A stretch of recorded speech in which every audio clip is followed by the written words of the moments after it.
Pilipinas sa DZRH Radio, DZRH TV at DZRH Online. Kasama si Kuya Angelo Palmones. Magandang umaga, Pilipinas!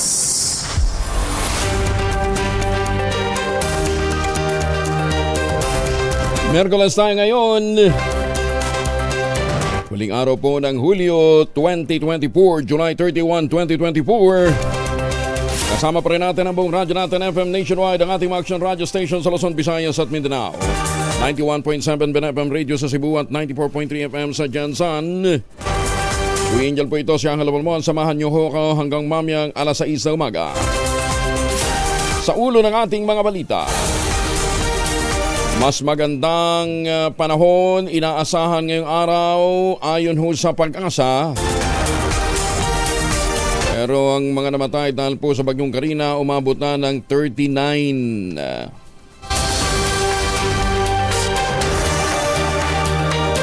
Samantala, nagpapasalamat naman ng Pangulong BBM sa naging suporta ng US kasunod ng pananalasa ng Super Typhoon.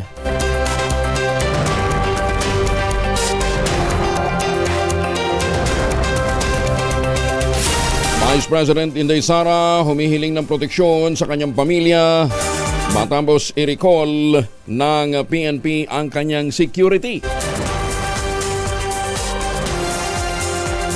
Resulta ng investigasyon ng Kamara maaaring magamit ng ICC laban kay dating Pangulong Digong Duterte. Rider na papasok sa trabaho bumangga sa aso. Nako, patay. Ingat po tayo, madalas ang mga lansangan sa detalye ng ating mga balita. Mas magandang panahon ang aasahan sa mga susunod na araw dahil magiging storm-free ang bansa hanggang sa pagtatapos ng buwan. Ayon sa Pag-asa mula kay Rhea Torres, generally fair weather ang mararanasan sa malaking bahagi ng bansa ngayong araw maliban sa isolated o kalat-kalat na mga pagulan at thunderstorms sa dakong hapon o gabi. Samantala, ang southwest monsoon o habagat naman ang siyang makaka-apekto sa Luzon kabilang ng Metro Manila, Cordillera Administrative Region, Tarlac, Bataan, Pampanga, Bulacan, Rizal, Cavite, Batangas at Occidental Mindoro. Ang mga nalalabing bahagi ng bansa ay makararanas naman ng maulap na papawirin na may isolated rain showers at thunderstorms. Epekto pa rin ito ng localized thunderstorms. Samantala, sa iba pang mga balita, nadagdagan pa ang bilang ng mga nasawi dahil naman sa habagat at Bagyong Karina na umabot na sa 39. Ayon sa National Disaster Risk Reduction and Management Council, mula sa bilang 25 kasalukuyan pa ring under validation. 9 na katao naman ang nananatiling nawawala habang 6 ang nasugatan dahil sa mga nagdaang mga unos o nagdaang kalamidad. Nagmula ang mga nasawing biktima sa Bangsamoro Autonomous Region in Muslim Mindanao, Calabarzon, Central Luzon, Davao Region, Ilocos, National Capital Region at sa Zamboanga Peninsula. Ano nangyari dito? No? Biglang nawala. Okay. Samantala, tumaas din sa 4.8 million ang bilang ng mga naapektuhan ng masamang panahon mula sa naunang bilang na 4.6 million. Sa naturang bilang, 152,000 sa kanila ang nananatili pa rin sa mga evacuation centers. 4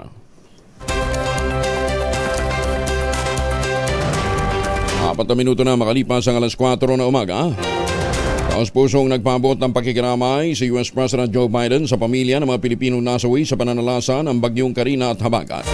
Itong ipinabot ni Secretary of State Antony Blinken sa courtesy call nito sa Pangulong Marcos sa Malacanang nitong Martes kasama si US Secretary of Defense Lloyd Austin. Kasabay ito ng pagtiyak ng Amerika ng kahandaang magpaabot ng tulong sa mga nasalanta ng kalamidad. Sumampa na sa 1.17 billion pesos ang halaga ng pinsala sa agrikultura ng nagdaang Super Typhoon Karina at habagat sa bansa. Panayam ng DZRH at ang radyo natin kay Agriculture Spokesperson Assistant Secretary Arnel de Mesa. Sinabi niya ang pinaka-naapektuhan ang rice sector na merong 660 million pesos ang pinsala. Samantala umabot naman ng 337 million ang pinsala sa pangisdaan, 65 million sa maisan, 79 million sa high-value commercial crops at 1.3 million sa livestock at poultry. Ayon pa kay Demesa, pinakatinamaang lugar ang Region 3 o Central Luzon, nakapagtala ito ng 812 million pesos na pinsala. Habang kabilang din sa binaha ang mga agricultural area ng Cordillera Administrative Region, Ilocos, Cagayan Valley, Calabarzon at Mimaropa.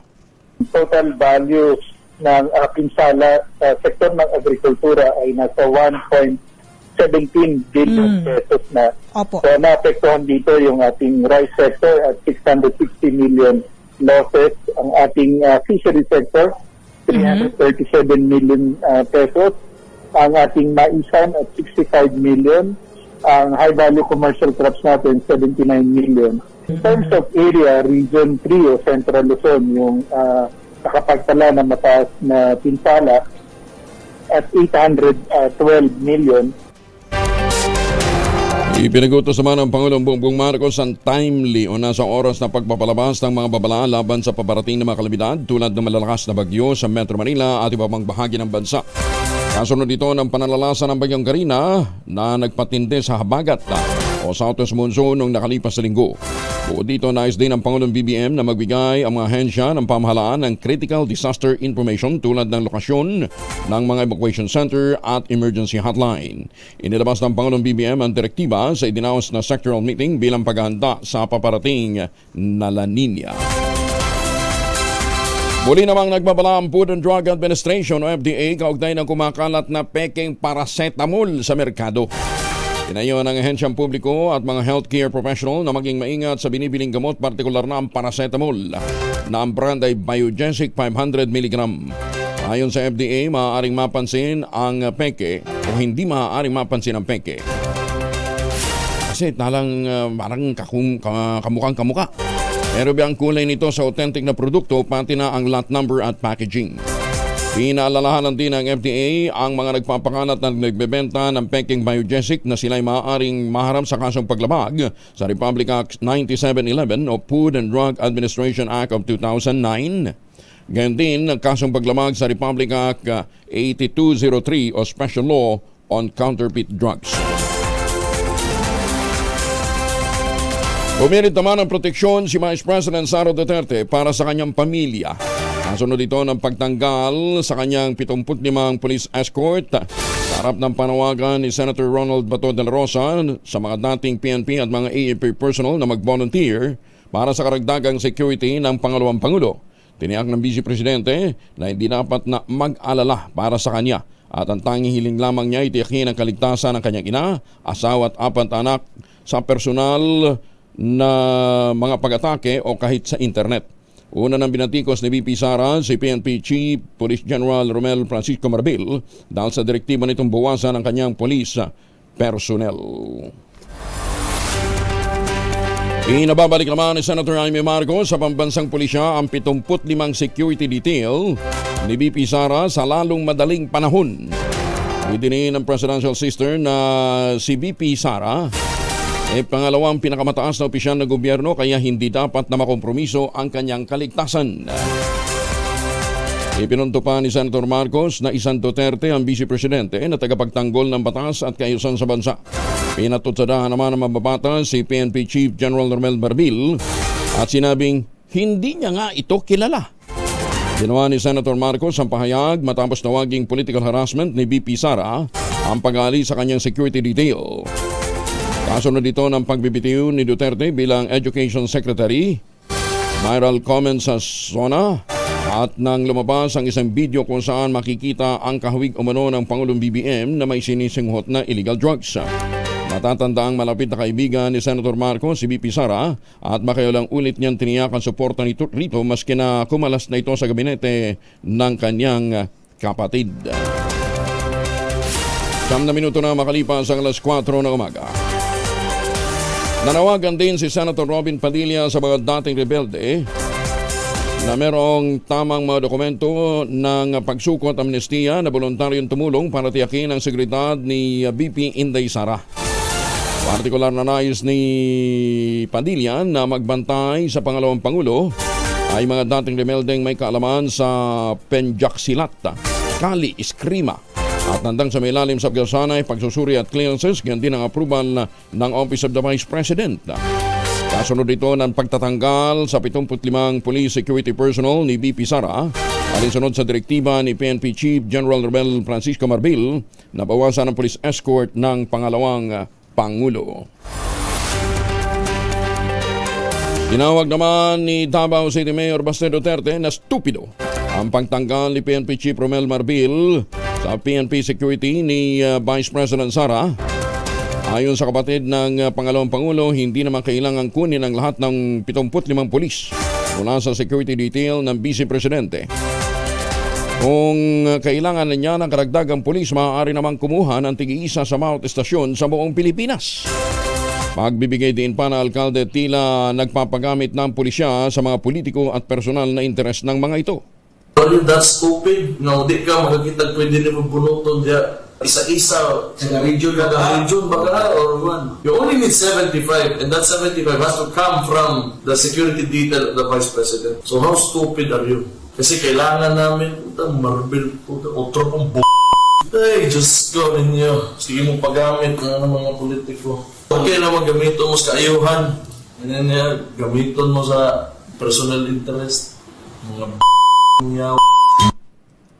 Balita, bagong impormasyon, kasama si Kuyang Angelo Palmones. Magandang umaga, Pilipinas! Ay, paalala nga pala natin sa mga photography enthusiasts, hanggang alas 10 na lamang ho ng gabi mamaya o ngayong July 31 ang submission ng entries para po sa PAGCOR Photo Contest 2024. Inuulit natin hanggang mamayang alas 10 na lamang ho ng gabi, ano ha? Kaya ipadala na ho ninyo yung inyong mga entries, ano ho? Nang sa gayon ay maihabol ho natin. Ang tema ho ng PAGCOR Photo Contest 2024, Harvest Time. At bukas ito sa mga amateur at mga professional photographers. Kaya lang, kinakailangan ho na hindi selfie kundi makuha talaga ng pagsusumikap, pagtsatsaga, hard work ng ating pong mga magsasaka. Yan ha. Ngayon ho, ang pagkakataong parangalan natin sila, kilalanin at bigyang pagkilala ang kanilang mga sakripisyo. Yan ha. Hindi lamang po yung mga nasa sektor ng pagkain kundi pati ho yung nasa yung livestock, yung nasa horticulture, yung mga nag-aalaga ho ng mga bulaklak. Ayon kay PAGCOR Chair Al Tenco, ang mga mananalo ay makatatanggap ng 100,000 pesos para sa 8 winners ng conventional category o mga larawang gamit ang conventional camera. Tig 50,000 pesos naman ang 8 mananalo para sa mobile category o yung mga larawang kuha sa mobile device at sa drone category naman 8 din naman nanalo ng tig 50,000 pesos. Ang deadline ng submission alas 10 mamayang gabi. Ang kabuuan premyo ayon po kay Chairman Tenco ay umaabot na ng 2.23 million pesos. Ayan na. Pero syempre, doon sa mga hindi pa palaring nakadali ng grand prize, doon naman ho tayo sa consolation prizes. Magandang umaga, Pilipinas! Ay mga mamis, pwede ho tayo mag-laundry day today Kunot no ka ba kapag makapit, madikit at malupit naman siya? All you need is Pride. Ba't mapahirapan ang self-concern Pride? Easy at worry-free naman ang laundry sa Triple Stain Away Formula. Tanggal na matitinding bansya based on test sa chocolate, mud, and sembon and cotton. Gawa po ito ng ACS. 17,000 mangingisda sa Bataan apektado ng oil spill ayon kay Bataan Governor Garcia. Detalye na balita mula kay Danny Cumilang, RH37. Danny, good morning. Ipinahayag sa live interview sa social media ni Bataan Governor Joey Garcia na posibleng nasa siyam na LGU ang magiging apektado ng oil spill sa Bataan kung hindi ito maaagapan. Ayon sa kanya, ang pinakamalaking naapektuhan ang Barangay Lamau sa Limay sa oil spill dahil dito ay sakop na lumubog ang Mount Tierra Innova na may kargang 1.4 litro ng industrial oil.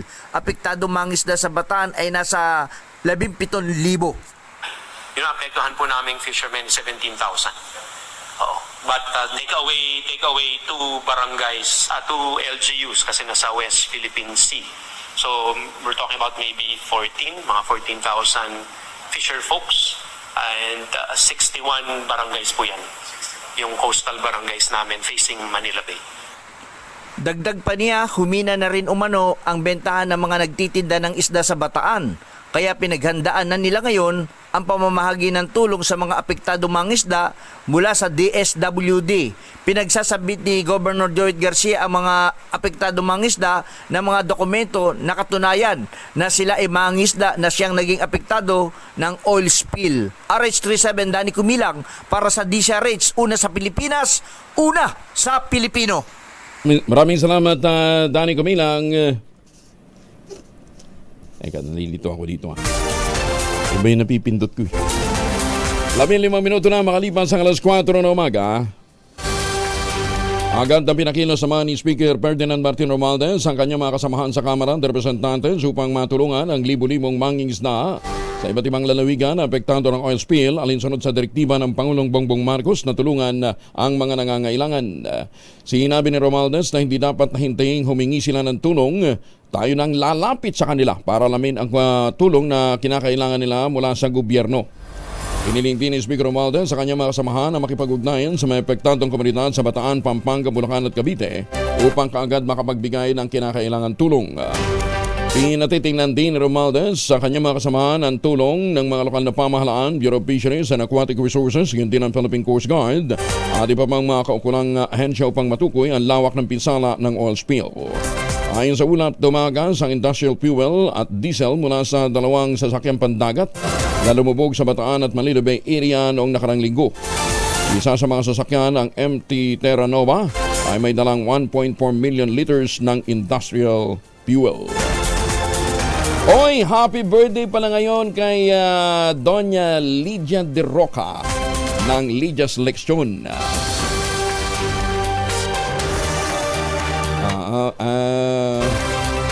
Ma'am Lydia de Roca. Happy birthday ha. Binabati ka ni Malu.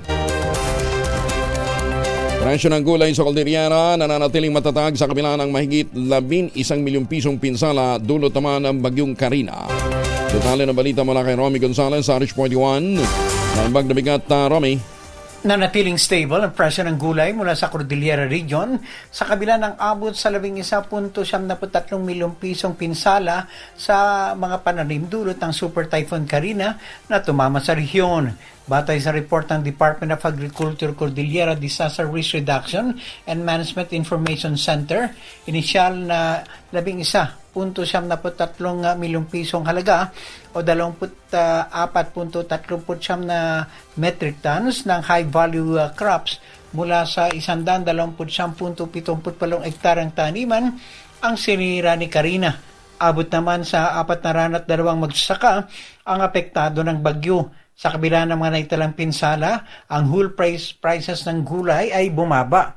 Ayon kay Aida Pagtang, Regional Agriculture and Fisheries Information Service Chief ng Department of Agriculture, may sapat na supply ng highland vegetable mula sa Cordillera at patuloy na lang binabantayan ang taas-babang galaw ng presyo ng gulay. Ang presyo ng repolyo ay bumaba ng 2 hanggang 3 piso bawat kilo at may average price na 15 hanggang 18 pesos. Bumaba din ng 15 hanggang 20 pesos ang carrots na may 50 hanggang 65 piso bawat kilo at ang patatas na may average na 58 bawat kilo ay bumaba ng 2 piso. Ito si Romy Gonzalez, RH41 para sa DCRH, una sa Pilipinas, una sa Pilipino. Maraming salamat, Romy Gonzalez. Maganda umaga, Pilipinas! Diyos na gina sa lahat po ng ating mga kababayang pababa dito po sa Metro Manila, galing Norte. Inamo naman ni Manila 3rd District Representative Joel Chua, sinating Presidential Spokesperson Harry Roque na magpakatotoo. Aminin ang kanyang kaugnayan sa 2 dayuhang na aresto sa isang bahay sa Tuba Benguet na kasama siya sa nagmamay-ari. Ayon kay Chua, bilang dating opisyal ng gobyerno, tingin ko ay dapat ding maging honest ang dating kalihim at sabihin ang kanyang mga kinalaman dito. Inamin ni Roque sa pagdinig ng Senado na meron itong interes sa korporasyon na nagmamay-ari ng bahay kung saan aresto ang 2 Chinese national na inuugnay sa illegal na Philippine Offshore Gaming Operations o POGO sa Bamban Tarlac. Nahuli sila dahil sa paglabag sa kanilang visa. Sinalakay ang bahay matapos makatanggap ng impormasyon ang Presidential Anti-Organized Crime Commission na isang babaeng Chinese na wanted kaugnay ng raid sa Bambang ang nagtatago doon. Una rito sinabi ng Philippine Amusement and Gaming Corporation Chair at CEO na si Al Tenco na sinamahan ni Roque sa kanyang tanggapan ang isa sa mga pogo operators sa Porac, Pampanga na ni-raid. Itinanggi ni Roque na abogado siya ng Lucky South 99 Incorporated na iligal umano ang operasyon bilang pogo. Alas 4:20 ang oras sa buong Kapuluan, Barangay Tanod, nasaksak ng kalitan sa inuman sa Almagro, Samar. Detalye na balita mula kay Jimmy Angay-Angay, RH32. Jimmy, good morning. Isang barangay tanod tinutugis ng kapulisan matapos umano makasaksak ng kanyang kalitan sa inuman sa bayan ng Almagro, Samar. Kinilala ng PNP ang suspect na tinutugis na si Barangay Tanod Tomas, 51 anyos, residente ng Barangay Bacau. Critical naman ang biktima na si alias Dandan, 31 anyos, binata sang Biker, kabarangay ng suspect. Nangyari insidente sa Barangay Bacau, Almagro, Samar. Sa investigasyon ng PNP, bagong insidente ang biktimang suspect ay nag-inuman. Sa kasagsagan ng inuman, nagkaroon ng mainit na pagtatalo ang dalawa. Dahil dito kumuha ng patalim ng suspect na Barangay Tanod at pinagsasaksak ang biktima. Nagtamo ng mga sugat sa katawan ng biktima, kaya agad ay tinakbo ito sa Calbayog District Hospital para malapatan ng kaukulang lunas. Samantalang Barangay Tanod ng suspect agad na tumakas pagkatapos ng insidente. Mula dito sa DY Vilacson Radyo Tacloban, ito si RH32 Jimmy Angay-Angay para sa DZRH, una sa Pilipinas, una sa Pilipino. Daghang salamat, Jimmy. Maupay nga aga sa mga kababayan natin dyan po sa Leyte. 72 katao arestado naman sa isang linggong operasyon sa Pangasinan. Higit sa 300,000 pisong halaga ng shabu ang nakumpiska. Masantos yung kabasanid si Kamin sa ating mga kababayan dyan sa Pangasinan. Detalye na balita mula kay Freddy Pajardo, RH38. Freddy. Sa isang linggong operasyon ng Pangasinan PNP mula July 21 hanggang 27, nakapagsagawa sila ng 11 anti-drug operation na nagresulta ng pagka-aresto ng 15 katao at pagkakumpiska ng 48.25 gramo ng shabu ng may street drug price na 328,100 pesos. Sa wanted person, 33 ang naaresto. Sa illegal gambling, 6 na operasyon ang naisagawa kung saan 22 sugarol ang nahuli at nasa samsam ang pustang 4,944 pesos at sa Los Firearms, 10 operasyon ang naisagawa na nagresulta ng pagka-aresto ng 2 katao. 10 assorted firearms ang kumpiskado, may 3 deposited firearms at 13 surrendered firearms. Ito si Freddy Pajardo, RH38, nag-uulat para sa DZRH, una sa Pilipinas, una sa Pilipino. Maraming salamat, Freddy. Okay, mga misis, sa may araw masimuso pag-uwi galing ng trabaho. Si Mister pala, si Mister. Abay daan yan sa germ sa katawan nila para labanan ang may araw at may pawis gumamit ng Shield Mat Soap regularly. Unbeatable ang Shield sa paglaban sa germs versus another brand by Shea Butter, pampalambot na kutis sa presyong abot kaya $12.50 SRP. Kaya naman recommended ito ng Philippine Nurses Association. Kaya misis ay challenge yung subukan ng Shield Mat Soap. Galit sa sakit, may malasakit, sulit na sulit.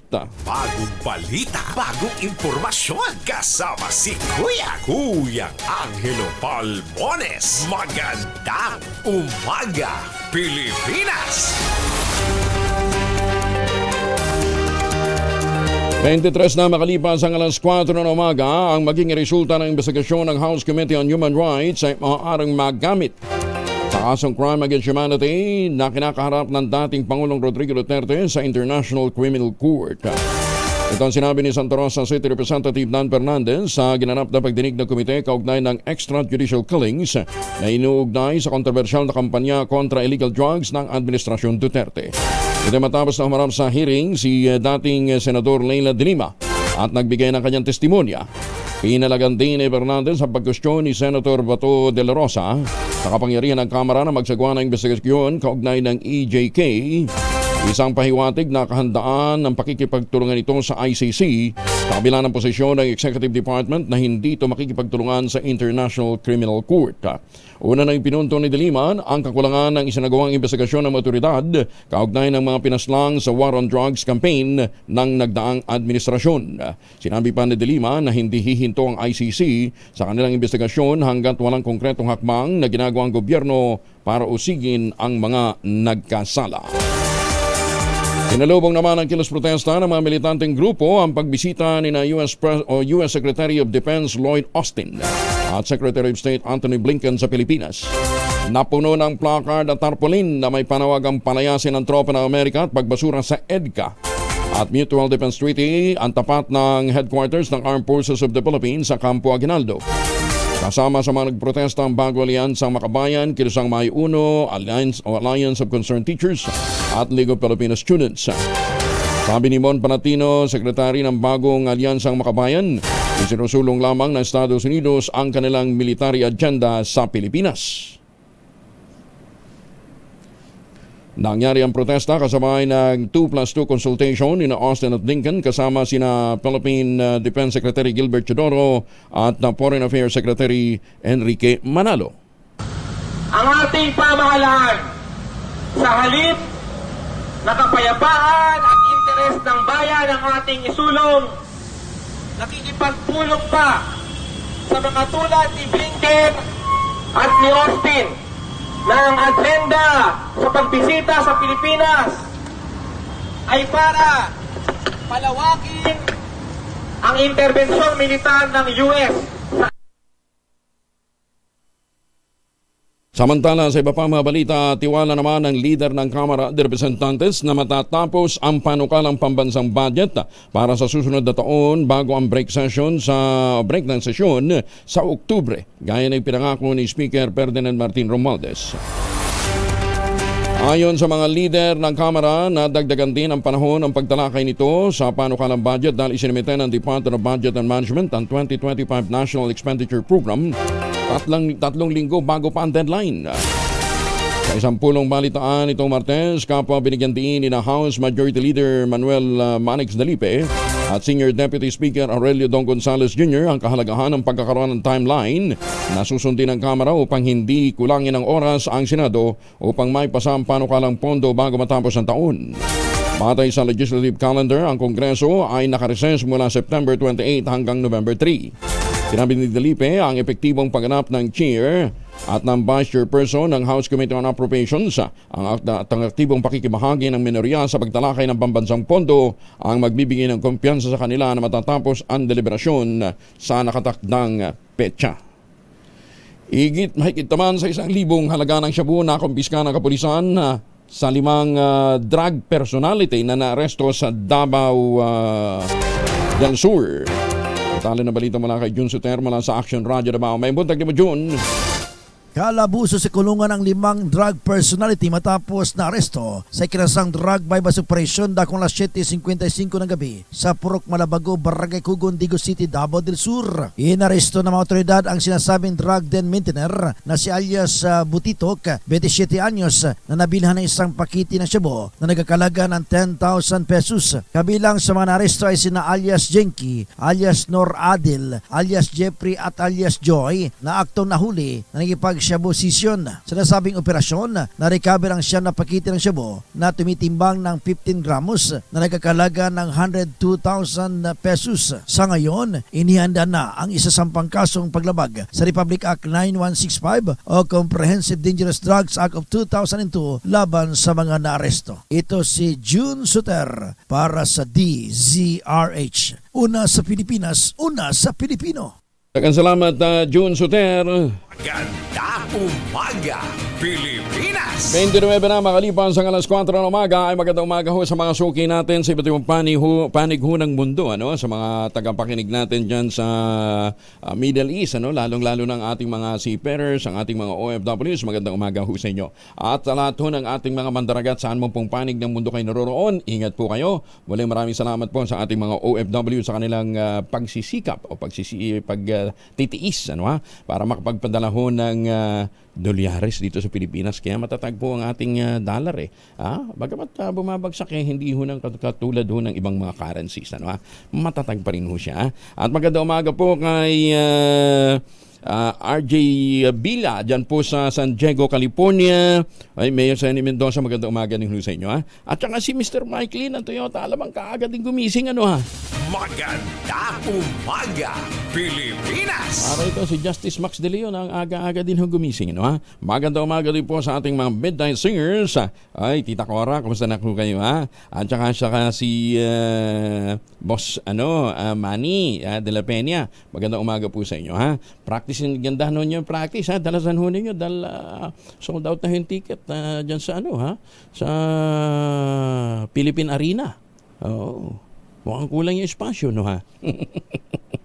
Magandang umaga din kay Don Art at kay Donya Linda at saka syempre kay Boss Jun at kay Ma'am Loy Yambao. Kumusta na po kayo? Ay, teka nga pala, may panawagan nga pala tayo sa mga hampas lupa. Tinatawagan natin ang mga hampas lupa, mga golfers mga golfers po ito na baka gusto nyo daw sumama dito sa Port Paglingkuran ang Sambayanan Golf Cup sa Orchard Golf, August 12 pa ho naman ito. Sa pangungunan ito ng Pi Sigma Fraternity Alumni Association. Talaga, marami pa lang mga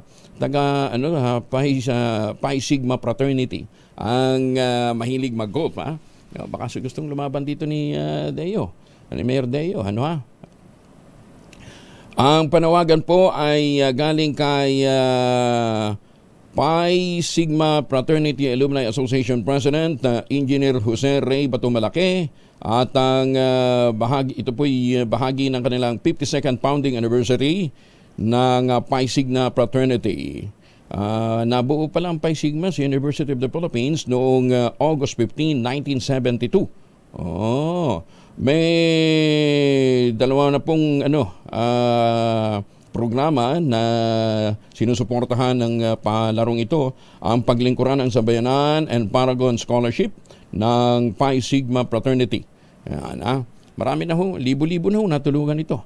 Inaasahan ng nasa 140 participants para sa port staking ng paglingkurang Sambayanan Golf Cup na binubuo ng hindi lamang po mga fraternity brothers nila, kundi mga kaibigan na naglalaro at saka yung mga miyembro ng Orchard Golf Club at UP Barkada members. Ang Golf Committee Chair ay si Attorney Dan Calica. At ito, parehong taga Mindanao, taga Kidapawan ho ito, mga produkto ng Notre Dame of Kidapawan College.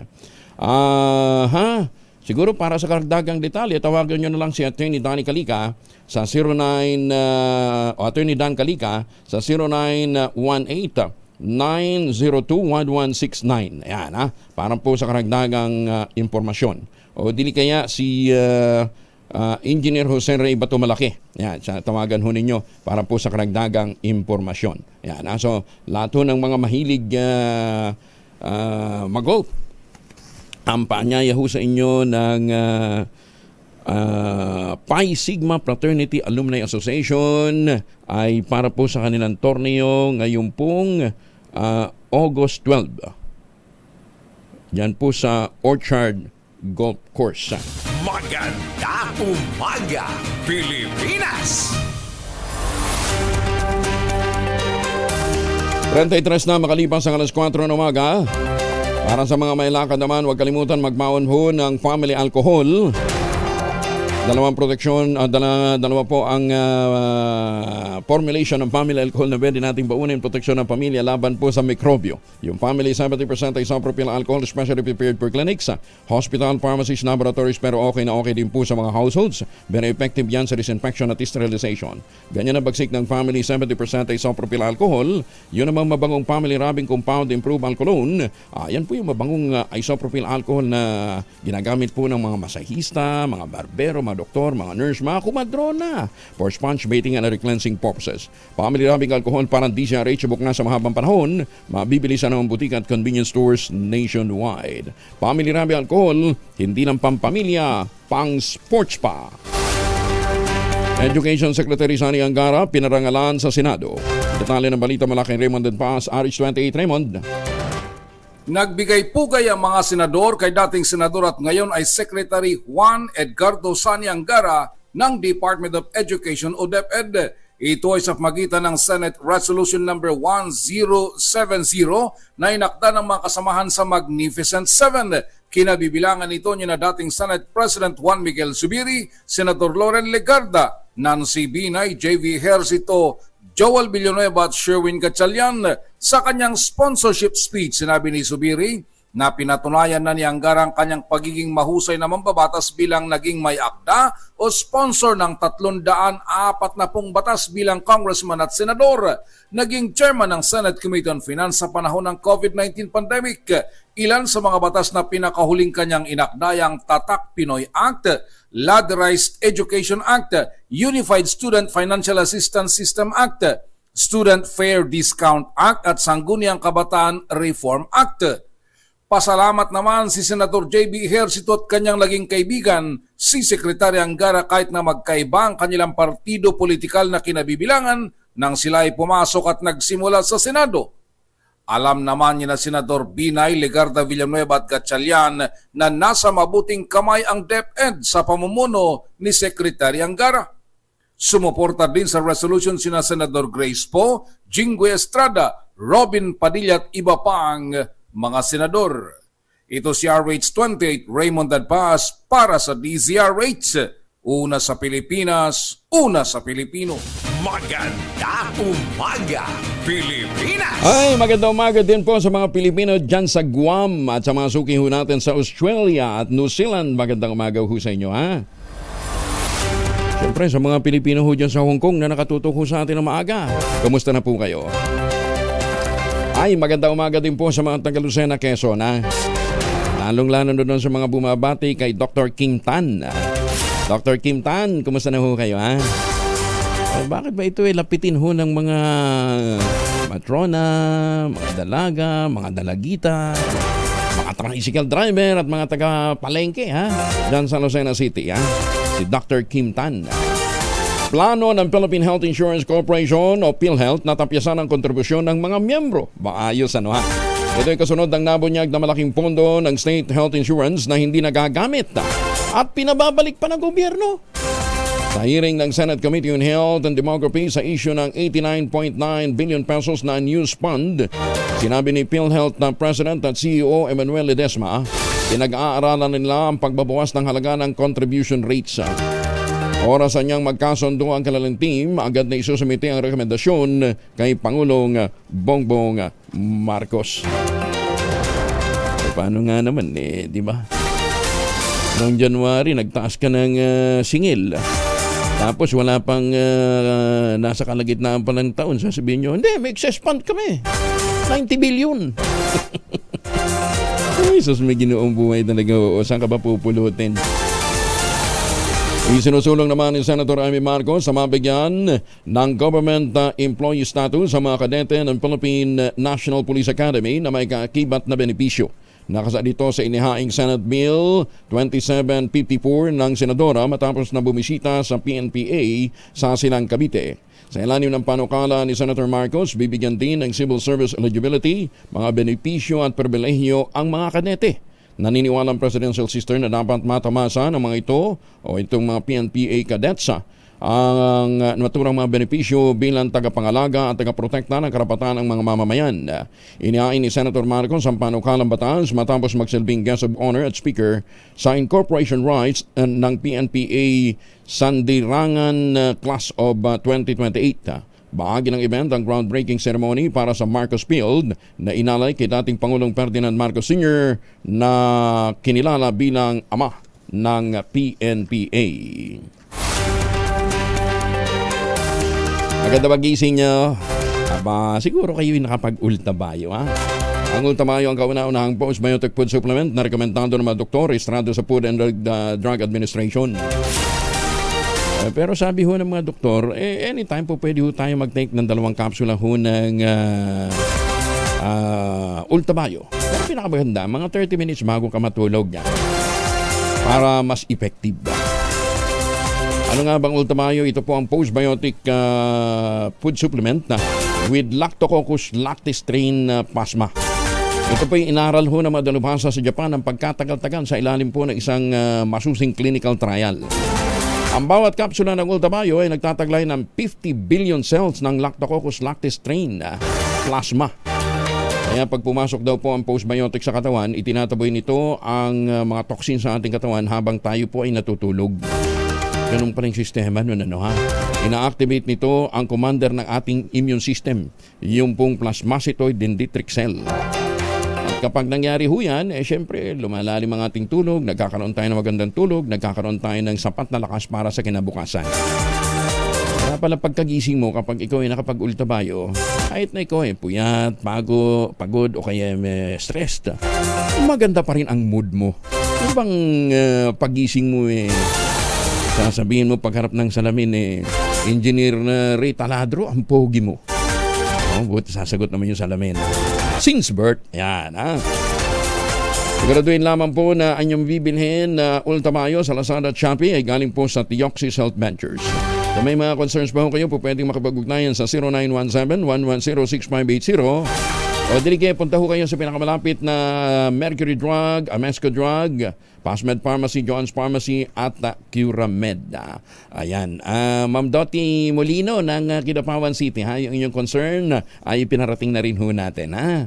At huwag kalimutan, ang Ultamayo ay hindi gamot at hindi dapat gamitin panggamot sa anumang uri ng sakit. Magandang umaga, Pilipinas! Samantala, sa iba pang mga balita, patay ang dalawang magkapatid na menor de edad habang kritikal ang kondisyon ng kanilang ina at dalawa pang kapatid matapos malason sa isdang botete sa Lamitan, Basilan. Ayon kay Oliver Torres, City Disaster Risk Reduction and Management Officer ng Lamitan, nag-ulam ang mag-iina ng inihaw na isdang botete sa kanilang hapunan. Makalipas ang ilang minuto ay nakaramdam ng pagkahilo, hirap sa paghinga, pagsusuka at pamamanhid ng pakiramdam ang mag-anak hanggang sa binawian ng buhay ang dalawa. Nako. Ay nako. Kaya dapat mag-iingat tayo sa mga nahuhuling isda. Ano ha? Samantala sinabi naman ni Torres na 7 iba pa ang inoobserbahan sa ngayon matapos din kumain ng botete. Meron lang namang ipinapakita ng sintomas na sila ay nalason. Magandang umaga, Pilipinas! Tiniyak naman ng Malay Municipal Tourism Office na nanatiling ligtas sa mga turista sa isla ng Boracay. Ito ay kasunod ng namataang buhaya sa pamosong beach noong nakalipas na linggo. Ayon sa Tourism Office, ang pagkakaroon ng buhaya sa Boracay ay bihira at kaunahan ng pagkakataon na nangyari. Naniniwala mga eksperto na maaaring napadpad lamang sa lugar ang naturang buhaya kasunod ng malakas na alon noong kasagsagan ng habagat. Una rito na mataan noong nakalipas na linggo ang buhaya na may 2.5 meters ang haba at 25 centimeters ang lapad at may tinatayang timbang na 50 hanggang 60 kilos sa Sinagpa Beach sa Barangay Balabag sa Boracay. Habang makalipas naman isang oras ay sinasabing nakita naman ito sa Diniwid Beach. Tinutuntun pa ng hinahanting pa ho ng mga DNR kung saan napunta ang naturang buhaya. Saan nahanting na yung buhaya? Mga kakilala ko nakakurbata pa. Nakabarong. Iba, naka-uniforme, nangungutong sa daan. Ay, mahiya daw tayo sa buhaya. Huwag naman ganun, ha. Huwag naman natin silang hinahalin tulad sa mga hindi karapat-dapat na ituring na mga... Kasi actually, ang buhaya ho, hindi naman basta-basta nananakit ng tao. Basta hindi lamang ho ito under threat. Paghimay sa 2025 proposed national budget, sisimulan na ng Kamara sa susunod na linggo. Ganda naman ang timing nitong balitang ito, ha? Pinag-uusapan buhaya pag susunod nyo, budget. Detalye ng balita mula kay Manang Milky Riconan, RH12 Manang Milky. Sisimula na ng Kamara sa susunod na linggo ang pagtalakay sa panukalang pambansang budget para sa susunod na taon na nagkakalaga ng 6.352 trillion pesos. Itong kinumpirma ni House Majority Leader Manuel Dalipe matapos isumite sa Kamara ng DBM ang 2025 National Expenditure Program. Ayon kay Dalipe, agad na sisimula ng House Committee on Appropriations ang mga budget briefing at uunahin ng Development Budget Coordination Committee o DBCC. Ang DBCC ay pinamumunuan ng DBM kasama ang Department of Finance, National Economic and Development Authority at mga miyembro ng economic team ng Malacanang nakasama sa pagbuo ng national budget. Tiniyak ni Dalipe gagawin nila sa Kamara ang tungkulin para matiyak ang transparency, accountability at fiscal responsibility sa pagtalakay sa panukalang pambansang budget para sa susunod na taon. Sabi ni Dalipe, titiyakin ng Kamara na may sapat na pondo ang gobyerno para sa job creation, social services at healthcare. Target ng Kamarang ipasa ang 2025 proposed national budget sa September o October bago mag-recess ang sesyon ng Kamara. Ako si Milk Reguna, nagulat para sa DZRH, una sa Pilipinas, una sa Pilipino. Maraming salamat, Manang Milky. Maganda umaga, Pilipinas! Oy, para nga pala sa mga kababayan nating pauwi ng Pilipinas, huwag nga kalimutan, sa halip na bumili ho ng imported na tsokolate, tikman ho natin yung napakasarap na tsokolating gawa ho ng mga magsasaka, mga magniniyog, dyan po sa lalawigan ng Quezon. Ang tangerine chocolate. Sa tulong po ni Dr. Helen Tan, yung mga planting material ang kakao galing Davao, hinakot. Dinala dyan po sa Quezon, itinanim po sa ilalim ng mga nyugan. Kaya dati umaasa ho sila sa kopra at iba pang mga sakahin. Ngayon ho, may high value crops na ho sila na mga produktong gawa po sa kakao. Ayan ha, tangerine chocolate. May mahigit 10 variants yan ha, na ang ibang mga raw material ay galing din po sa ani ng mga magsasaka. Available sa 0919-095-5935. I-check ko ninyo yung available na 10 variants sa tangerinechocolate.ph. Yung mga bibili ho abroad, pwede din ho through tangerinechocolate.ph. Sabi nga po ni Dr. Helen Tan, sino bang magmamalasakit sa Pilipino kundi ang kapwa Pilipino? Kaya bawat tangkilik ho natin o bawat pagbili ho natin ng tangerine chocolate ay pagpapalakas ng loob sa ating mga magsasaka, sa ating mga magniniyog upang sila patuloy na mag-produce para po sa ating food security. Maganda umaga, Pilipinas! Gaano kadalas ninyo palitan ang inyong pantalon? Ikaw, Ray. Ha? Hindi, Levi's ang pinag-uusapan nito. Maong, ha? Maong, ha? Nagsalita na ang CEO, Chief Executive Officer ng sikat na clothing brands na Levi's, ukol sa debate kung tuwing kailan at paano ba dapat labhan ang pantalon o jeans. Yan ha. Hindi. Kung gagamit ka naman ng gagamit ka naman ng mga produkto ng ACS, di ba? Talagang babango yan. Ha? Okay. Ito ay kaugnay ng kanya naging pahayag na ang maong pala, ang Levi's daw, dapat tuwing isang taon lang, dapat laban. Mas malupit pa na ito. Akala ko 12 times lang laban. May kakilala ako Pagka nagsuot ng pantalon, 7 times nilalabhan. Monday, Tuesday, Wednesday. Yan, ha? Pero yung isa mas malupit. Ha? 12 times. January, February. Pero itong CEO, walang iya. Minsan daw sa isang taon lang dapat labhan. Pero hindi daw po ito dahil sa issue ng hygiene, kundi for environmental reason. Ayon po sa Levi Strauss CEO na si Charles Berg, sabi niya sa kanyang vlog, The Dirty Jean Manifesto, ang tungkol sa kanyang paniniwala na dekalidad, matibay ang kanilang produkto at hindi dapat labhan parate ang pantalon taliwas sa iniisip ng karamihan. Pero sa totoo lang, kung maayos yung pagkakatuyo, hindi naman nangangamoy. Kaya lang, minsan, siyempre, nilabhan mo, hindi na kumpleto yung sikat ng araw, amoy kulob. Pero kung walang amoy kulob, hindi naman. Kaya lang, inaalala ko dito, Mr. Junior Bao, baka pagka hindi mo nilabhan ang pantalon sa loob ng isang taon, tumayong mag-isa. Daig pa na almirol. Natuklasan din umano nila na malaki pala ang nakukonsumong tubig sa paglalaba ng kada pares ng pantalon. Aabot na ito ng 3,500 liters ng tubig kung lalabhan tuwing 1 linggo sa loob ng 2 taong paggamit. Kaya niya ba yun? Once a year lang laban ng pantalon.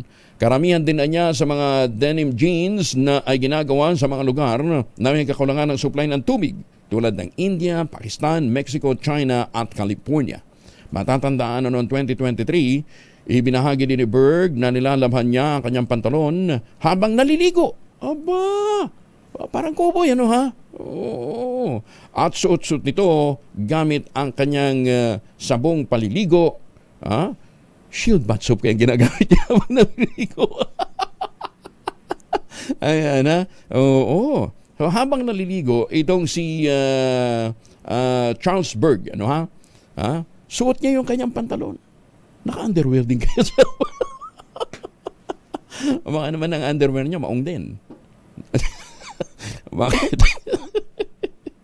Di ba? Masama ba? Hindi naman, kaya lang tigas doon. Underwear na maong.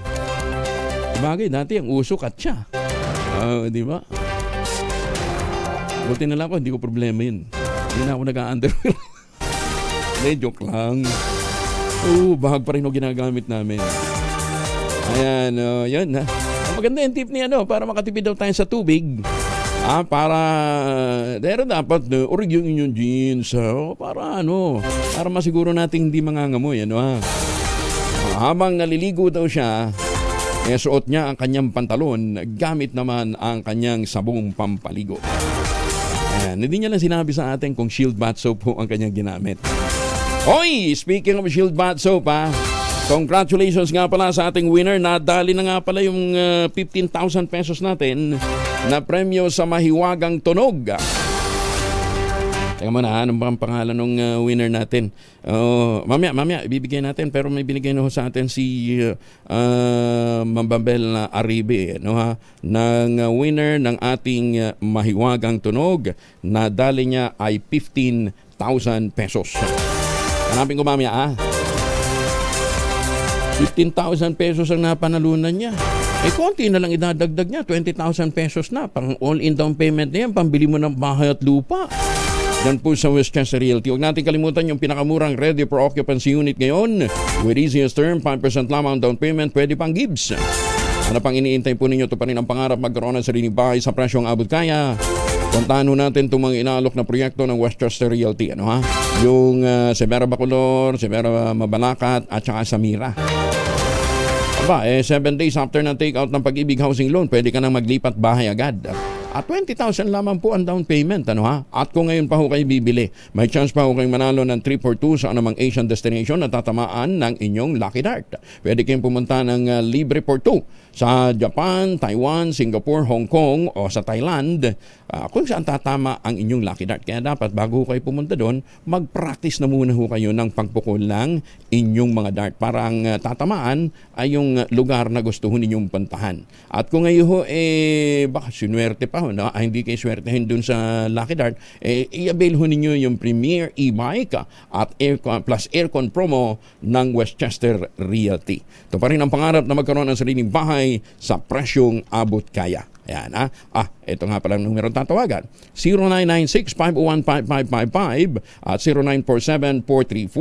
0947-434-5555. Ulitin natin 0996-501-5555 at 0947-434-5555. Ito pa rin ang pangarap na magkaroon ng sariling bahay sa presyong abot kaya. Maganda umaga, Pilipinas! Ayan, hindi kayo makamove on na once a year laban ng pantalon, Punta kayong Singapore. Doon naman, eto naman, huwag magagala ito yung mga kaibigan nating taga-India, Sa kanila naman partner, para makatipid sila sa sabon. Hindi lang sa makatipid sa sabon. Tradisyon kasi kanila doon na para wag kumupas ka agad yung damit, sa harip na labahan pagkasuot, hinahanger lang, pinahahanginan lang. Oo, kaya tuloy. Amoy sibuyas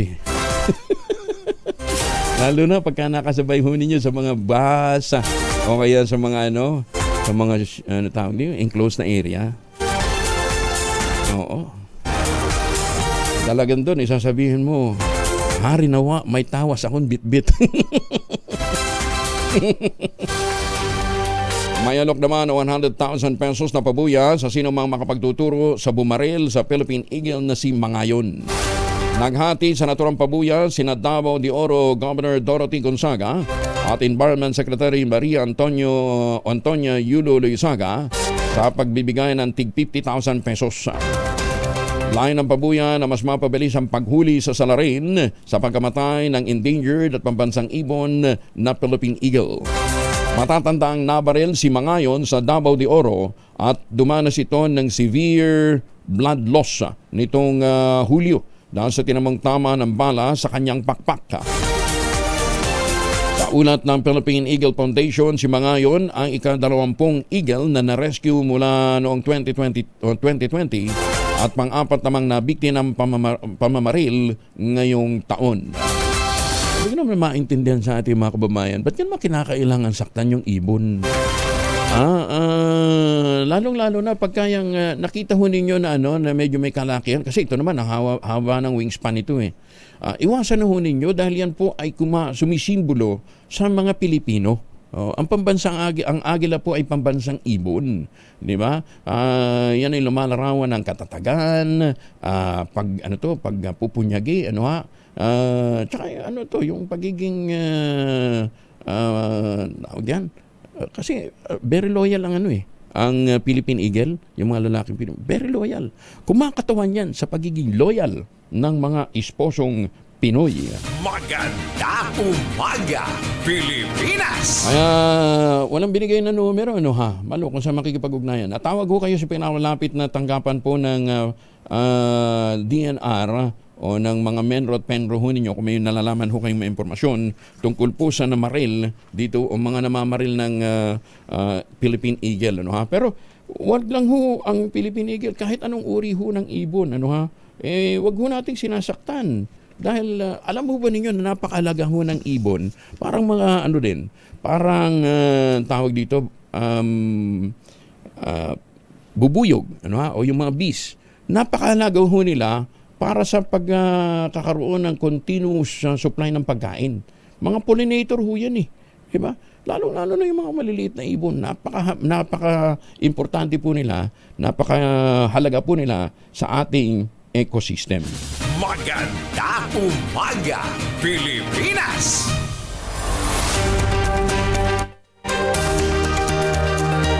Kuno sa mga mahihilig sa sausage, makinig ho kayo. Pagkatapos ho na report ni Obet Madrina. Obet, magandang umaga ho sa inyo. Kumusta na ho kayo? Magandang umaga, Sir Angel. Magandang umaga sa mga tagapakinig natin. Wala na tayong low pressure area sa loob ng Philippine Area of Responsibility. Wala rin tayong bagyong minomonitor ngayon. At ang southwest monsoon na habagat medyo humihina na rin, pero asahan pa rin natin yung mga thunderstorms mamayang hapon hanggang sa gabi.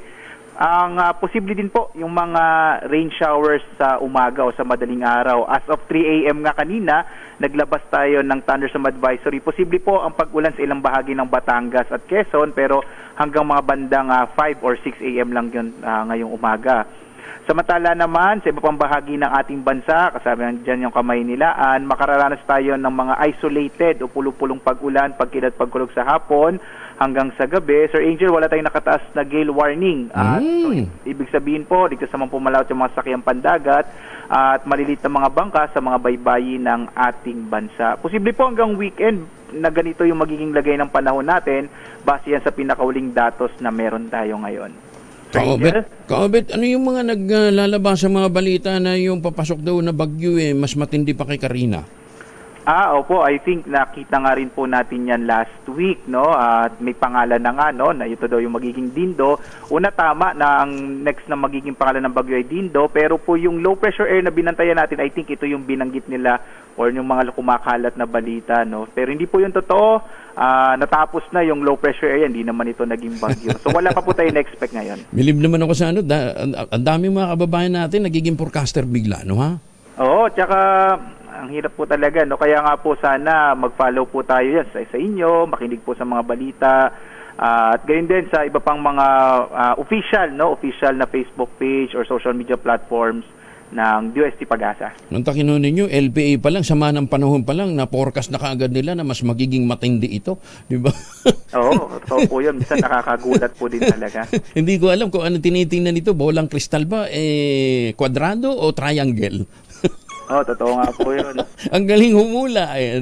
Oo. Pero alam mo, buong Asia ba ang matinding mga pag-ulan? Sa ngayon po, more on dahil po ba ito sa La Nina, Sir Angel? Actually po, ang kadalasan naapektuhan po talaga itong area natin ng Pilipinas, tsaka po yung bandang Southeast Asia. Yan. Southeast Vietnam, Asia. Yan, posible po yung yung more on yung area po na ito. Sa Vietnam, maulan din ngayon? Opo, kasi naapektuhan din sila ng ng monsoon. Okay. So actually po, yung Thailand, Vietnam, mas problema nila yung kasama din yung Singapore. Yan po, mas malaki nilang problema or mas maapektuhan sila ng monsoon kaysa ng bagyo. Pero walang bagyo no? Walang bagyo ang Singapore. Wala po.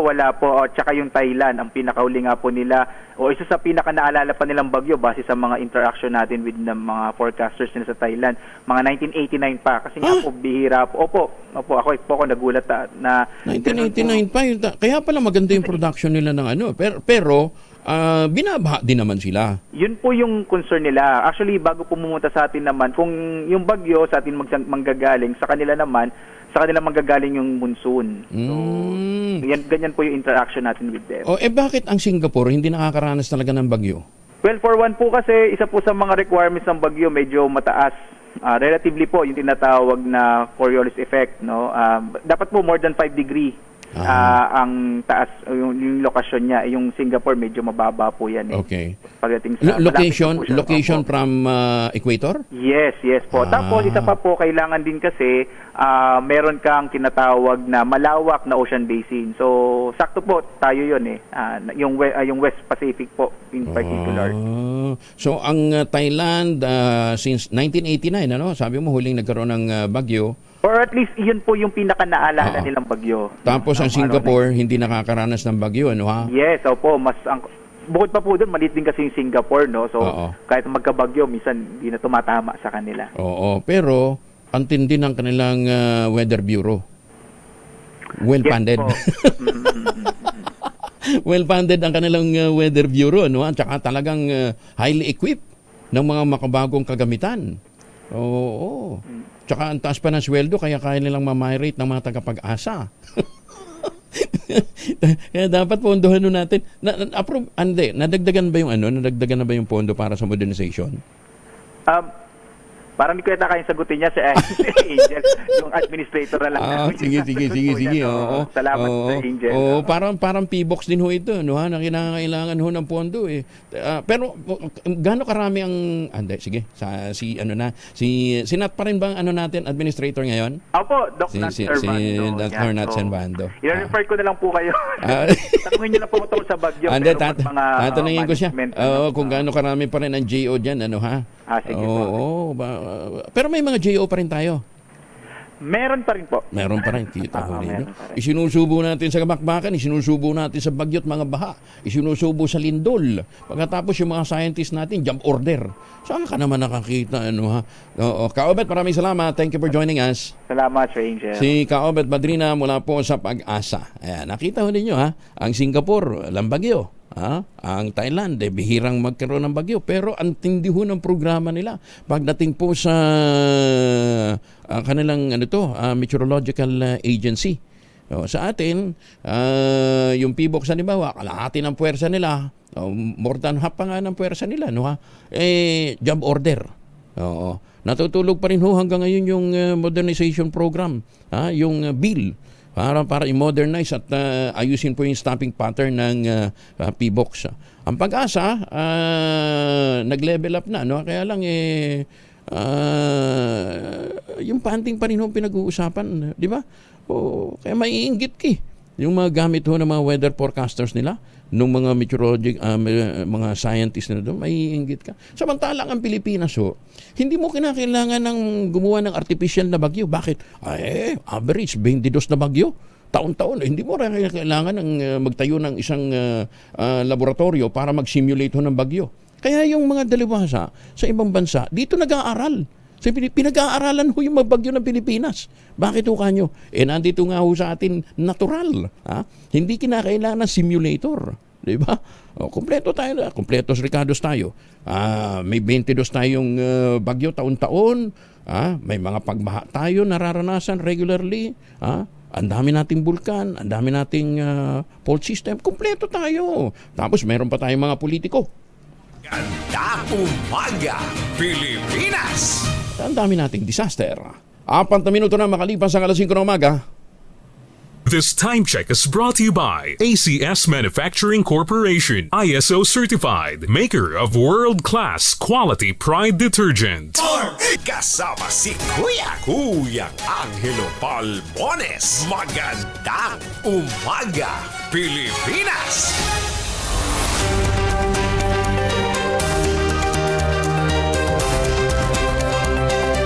Ito na, tuloy na natin yung ating balita kanina. Mahilig daw ba kayo sa sausage? Baka magustuhan nyo ang bagong lunsad na Singaporean sausage brand sa Pilipinas na Delicato. Isang award-winning Singaporean delicatessen brand. Tama ba yun? Alok nito ang iba't ibang kakaibang flavor ng sausage na abot ay ang kayang halaga.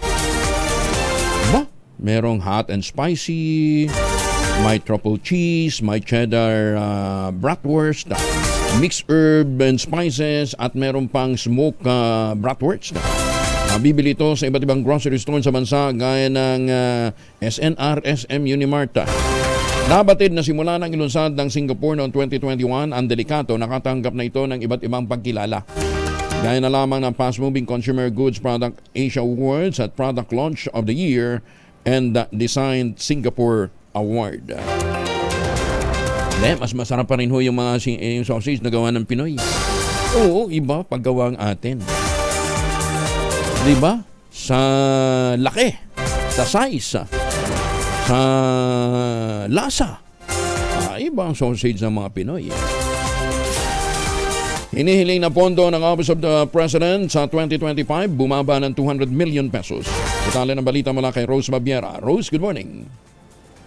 Mas mababa ng 200 million ang hinihiling na pondo ng Office of the President para sa 2025 kumpara sa nakaraang taon. Ayon sa 2025 National Expenditure Program Report mula sa Department of Budget and Management o DBM, 10.4 billion ang general appropriation na pinropose para sa 2025 budget ng Marcos administration. Mula ito sa 10.6 million noong taong 2024. Malaking bahagi nito ay nakalaan sa maintenance at operating expenses na pumapatak sa 7.9 billion, habang 1.2 billion naman ay gagamitin sa personal services at 1.2 billion din sa capital outlay. Samantala, wala namang pinagbago sa proposed confidential at intelligence funds na hinihiling ng opisina na may kabuuang halaga na 4.56 billion.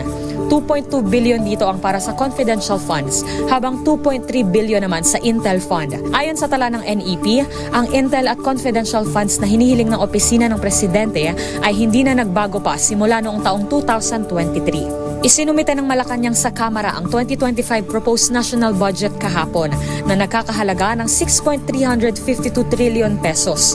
Siniguro naman ng Kamara na masusi nitong tatalakayin ang panukalang pambansang budget bago ito i-transmit sa Senado. Para sa DZRH TV, ito si Rose Babiera. Una sa Pilipinas, una sa Pilipino. Maraming salamat, Rose. Tiniyak naman ang Pangulong Bongbong Marcos na matatanggap na rin ang tig-1,000 pisong buwan ng allowance ng mga mahihirap na mga senior citizen para sa kanilang pang-araw-araw na pangangailangan at gamot.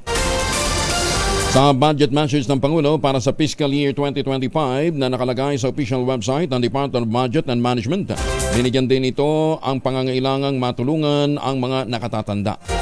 Ginit ng Pangulo, hindi lamang naaprubahan ang pondo para sa mga seniors upang kilalanin ang kanilang moral imperative. kundi refleksyon din ito ng pangako at values ng bansa para sa inklusibong lipunan. Nababatid na sa ilalim ng panukalang 2025 national budget, may kabuuang 49.8 billion ang nakalang pondo para sa 4,085,066 na mga mahihirap na mga senior citizens sa bansa. 3 bilyon dito ay para sa 100,000 peso cash gift ng mga Pilipinong umabot na ng 100 years old sa ilalim ng Centenarian Act. Bukod pa rito ang 10,000 peso cash gift sa mga Pilipinong edad 80, 85, 90 at saka 95 anyos.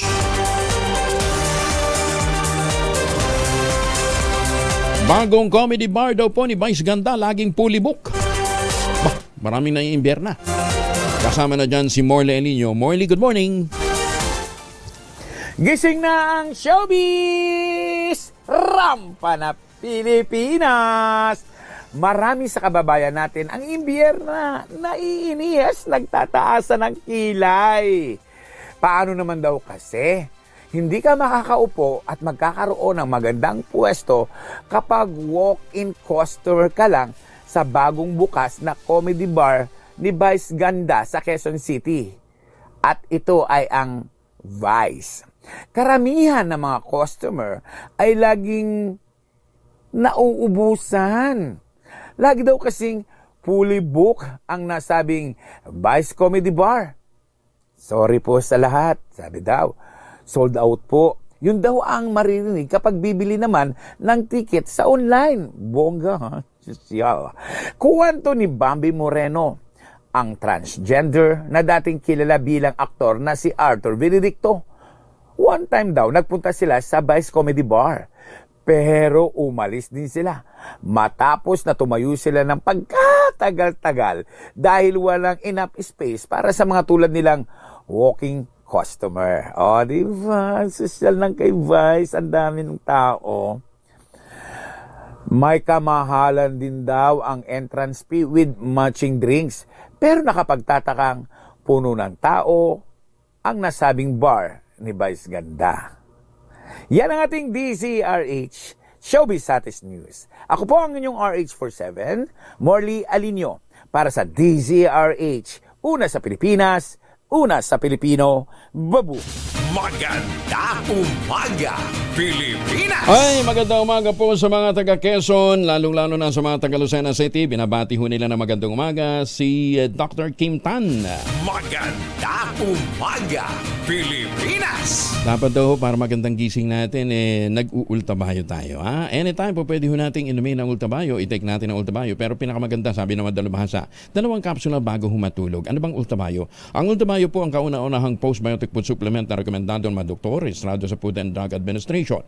Ito po ay nagtataglay ng Lactococcus lactestrin plasma na sumailalim sa napakahabang clinical trial dyan po sa Japan. Ang bawat kapsula po ng ultabayo ay nagtataglay ng 50 billion cells ng Lactococcus lactestrin plasma. At yan po hindi kwentong kutsero kundi dumaan po sa mahabang clinical trial. Ang ginagawa po ng ultabayo pagpasok po sa ating katawan, ina-activate po yung commander ng ating immune system, yung plasmacytoid dendritic cell. Ayan, ha? At yan po nagtataboy ng mga toxin sa ating katawan habang tayo po ay natutulog. Kaya tayo habang natutulog, nagkakaroon tayo ng panibagong sigla at lakas dahil naitataboy po yung mga toxin sa ating katawan. Kaya kahit po tayo ay kumakaharap sa stressful na buhay, laging pagod at puyat, pagka nagkaultabayo, magandang gising mo sa kinabukasan kasi na-achieve mo ang magandang tulog. Ayan. Ha? Available po ito sa Lazada at Shopee. Siguraduhin lamang na galing po ito sa Tioxis Health Ventures. Kung meron ho kayong mga katanungan, mag-text po sa 0917-110-6580. Available din po ito sa Mercury Drug, Amesco Drug, Pasmed Pharmacy, John's Pharmacy at Curamed. Ang mahalagang paalala na huwag natin kalimutan, ang ultamayo hindi dapat hindi gamot at hindi dapat gamitin panggamot sa anumang uri ng sakit. Magandang umaga, Pilipinas! Ayan. Kasama na natin ngayon si Attorney Domingo Egon Cayosa, dating Pangulo po ng Integrated Bar of the Philippines. Ang dami ho kasi ngayong, kung hindi ho nagiging magaling na forecaster, nagiging magaling na abogado. Ayan, ha? Para mas maintindihan natin, ano bang mga grounds para maipadisbar ang isang abogado? Kuha ho tayo sa eksperto. At ang isang eksperto dyan ay ang dating Pangulo po ng Integrated Bar of the Philippines. Attorney Egon, magandang umaga po sa inyo. Good morning, Angelo, at magandang umaga po sa nakikinig sa inyong programa. Who can disbar a lawyer? Supreme Court? Supreme Court ho. Pero pwede rin hong nag-investigate ang Integrated Bar of the Philippines. At karamihan ng mga disbarment cases ang nag-iimbestiga at nag-recommenda ng penalty yung Integrated Bar of the Philippines. Tapos ang gagawa ng aksyon, kasi sila may hawak ng role of attorney, ang Supreme Court. Tama po. Okay. So, anong grounds? Sino yung pwede mong ipadisbar? Well, sino man hong abogado na nagkulang sa pagsunod sa batas, sa kanyang conduct, no? Both in, hindi lang sa professional life niya, Angelo, kundi pati yung in private. So, yung moralidad niya, yung kanyang propriety, even in private life, walang kinalaman sa kanyang pagkaabogado, pwede pa rin siyang maparusahan o kaya madisbar. Kasama na rin po dyan yung fidelity in dealing with their clients. Yung hong mga conflict of interest, yung pag-uutang sa kliyente, yung Pati pangungutang sa kliyente, bawal? Bawal ho sa aming mga abogado. Kung tutuusin mo, Angelo, mas mahigpit ang mga patakaran tungkol sa conduct ng isang abogado kesa sa conduct ng isang pare. Yung conflict of interest. Pa. Yung conflict of interest na binabanggit ho ninyo. Ang conflict of interest ho dyan, kung ikaw ay mag-aabogado sa magkaibang tao o panig na merong conflict o kaya yung malalaman mong sikreto o kaya mga bagay-bagay sa isang kaso na maaring in conflict naman doon sa isang kliyente mo. Conflict of interest yan. O kaya uunahin mo naman yung pansarili mong interest, kapakanan, kaysa dun sa kliyente mo. Pagka ganun, sino magdi-disclose nun? Well, ang rule ho namin, kung meron man even a potential conflict of interest, dapat yan sa umpisa pa lang, pinapaalam mo na sa magkabilang panig. May mga pagkakataon ho naman na dahil tapos na yung kaso, ganyan, ay pumapayag na yung kabilang panig. Kumbaga, you are released from your obligation of confidential. So, pwede yung ganun. Pero, kinakailangan i-disclose mo yung actual conflict of interest or potential conflict of interest. Ito, halimbawa ang isang kumpanya na iyong pinaglilingkuran o kinakatawan, sumabit sa isang asunto na deklarang illegal o sabit sa isang kaso, can you be charged? Pwede kung alam mo na hindi tama yung ginagawa ng kumpanya at itolerate mo ito o kaya susuportahan mo o kaya pagtatakpan mo. Pwede kang madisbar dyan. Marami ho kasing yun ang nakakatakot sa aming profesyon na yung iba, doktor, kaya broadcaster o kaya anumang profesyon, kung nagkasala ka, hindi man automatic na matatanggal ka dun sa profesyon mo kasi criminal act. Ang mga abogado ho kasi, when you are there is ground to charge you for a crime or worse, pag convicted ka sa criminal case or admin case, may sala ka talaga paglabag sa batas, pwede yung ground for disbarment. Teka muna, paano ka alangan naman mamili ka ng kliyente, di ba? Dapat pagka alam mong under ang tawag dito, nasa alanganin yung isang tao at nangangailangan ng tulong, dudulog sa iyo bilang isang abogado, di ba meron kayong yung oath ninyo? Meron kaming obligasyon na tumulong. Siguraduhin na lahat ng tao o parties o panig ay magkakaroon siya ng fair at justice. So hindi mo pwedeng tanggihan ang isang tao na humihingi ng tulong na legal dahil lang pobre siya, hindi kanya kayang bayaran. Bawal sa amin yun. Kailangan, pag kailangan ka doon, tutulungan ka. You render legal advice kahit libre. Okay. Yun. Pero meron namang exception dyan. Kung alam mo ng mali, kung alam mo ng illegal, hindi mo na obligasyon na tulungan o suportahan. Teka muna siyempre, di ba, alam mo na ito nakapatay. Di ba, may kaso siya. Paano ka makakakuha ng abogado kung ganun ho yung mindset? Pag ganun ho yan, hindi na ho, kasi tapos na yung krimen So, tama ka, hindi ka pwedeng kumindi until magkaroon siya ng pagkakataon na makakuha ng abogado na swak dun sa kanyang pangangailangan. No? Kasi nga, we are officers of the court. Ang aming is rule of law. And then, siyempre, kung yung tao walang abogado, dehado siya. Diba? There might not be fair justice. So, kaya obligasyon pa rin namin na hindi tanggihan ito. Okay. Obligasyon din namin na tulungan siya makakuha ng sapat na legal assistance kung sakasakali for some legal reason hindi kami pwede. Halimbawa, talagang hindi mo alam, hindi ka naman criminal lawyer. Yan ang expertise mo. Hindi rin tama. You will also be violating your code on rule on competence kung pipilitan mo na, sige, ako na lang, kahit hindi ko alam itong aking ginagawa. Kasi, ganun ba yun? rin niyang requirement sa amin. Competence. Ganun. So, kung halimbawa, may kinalaman sa kumpanya or whatever, negosyo, kung hindi mo competence yun, hindi ka pwedeng kumatawan bilang abogado doon sa kumpanyang yun. Yes. Ganun pala yun? You have to be competent. Kasi nga, di ba, sa amin nga, requirement sa amin, every 3 years, nag-update kami. Meron kami required continuing legal education. Attorney. You have to update yourself. Paano ho naman? Halimbawa, dati hindi naman illegal ang Pogo. Ngayon, diniklarang illegal. Alangan mang iwanan mo yung dati mong kliyente. Pwede ba yun? Hindi mo naman, hindi mo naman iiwanan yun. Tutulungan mo lang sila mag-wind down.